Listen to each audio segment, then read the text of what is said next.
they have more technology and capability than you are aware of. And the only way for us to become aware of it is to study and watch them, and to actually be watchful and to put them on the spot. Right now they have the capability to purchase equipment. I think it's called the Xavier 1000. The thing can see through your walls. It can watch what you're doing through the walls. It's an AI technology. It can be hooked up to Wi-Fi. It can watch you from over 100 yards away. You know, with the laser they can hit your windows. They can listen to your conversation. With this, they can look through the walls, see where you're at, what you're doing, what floor you're on. You know, it's supposed to be like defense technology or whatnot, but I think we don't know what they're using it for. What, you know, and the curiosity, the people, why are you filming? What are you doing? Well, we're keeping track of our law enforcement. We're keeping track of those that can do bad things to us. The fact that the technology exists to watch you through your walls without you knowing it, they can be in a concealed position watching you through your walls without a warrant, and you'll never know. Through auditing, we can find out if our police have this technology, if they are actively using it. And if you see somebody setting one up, you'll know what to look for. But do I really want my police departments using it? But our police are not foot soldiers. And if they're acting like foot soldiers, well, we don't need them anymore. You know, if we look at the Hurricane Helene, the damage it's done, FEMA's afraid to go in and do their job. And when they did go in and do their job, they didn't do a very good job. And so the people have went, we don't need you anymore, get out. FEMA crews in North Carolina were forced to relocate due to a reported armed threat against government workers, a story first reported by the Washington Post. The police can see through walls, they can watch you, they can monitor you without a warrant. And we've seen, I guess where I was going with the FEMA story is, they're not needed. They do things they shouldn't do.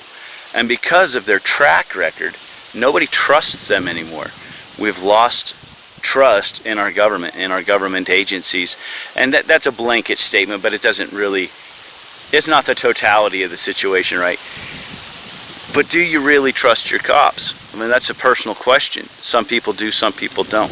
But as the majority, I'm sorry if the wind is blowing, it's just decided to start blowing again. The majority of the people, as the majority of the people start to distrust their government, the cops, the government agencies, the town councils, the mayors, the rule of law starts to slip. When police departments, police agencies develop this mindset of we'll do whatever we will do whatever we want, we can get a warrant even if it's not, you know, legitimate. There's been cases I come across. There was a guy that used to go in and serve warrants, and he was working with the war on drugs, right? And he quit working there because it was so bad and so corrupt. He realized this, he didn't think it was right. So he started his own company, and what he would do is he'd set up sting operations on police. He'd set up, there was one, he had 2 Christmas trees in the corner with grow lights. Everything you would need for a grow operation, right?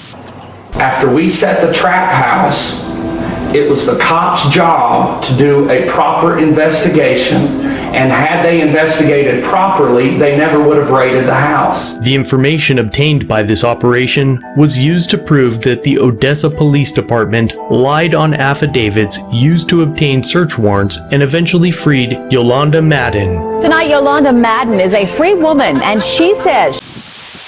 And I don't know, but maybe they had somebody call in and say, hey, I think there's a grow operation going on at this house, because they have aluminum foil, they have grow lights.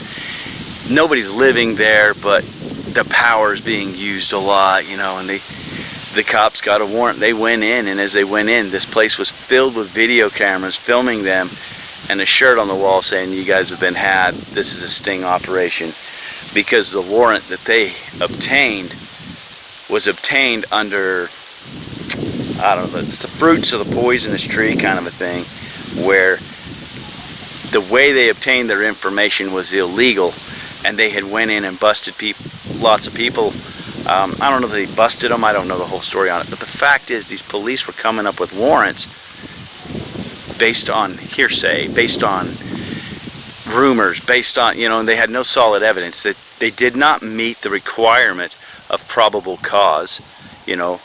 And so this Xavier machine, they could spy on you and you wouldn't even know it. I guess my point here is, to get a warrant is easy for them anymore. It's a nuisance. They find them having to get a warrant as an irritation and a reason to punish you. The punishment is your arrest. The punishment is your perp walk when you've done nothing wrong, you know. So this Xavier adds one more thing that we need to worry about as far as we the people protecting our right to privacy. I need your help. Like, share, subscribe, comment, and let me know what you think, right? So this is just me coming up with another piece of content, something I know about that I'm just sharing the information with you. I'm disseminating the information I have that's credible. I'm going to send a link to you. It's Hampton Law. There's an attorney that brings this up. You need to watch that video as well. And then you need to go look at the company. You have to do your own homework, but I can tell you right now, they can see through your walls, they can watch you, and they are not completely honest.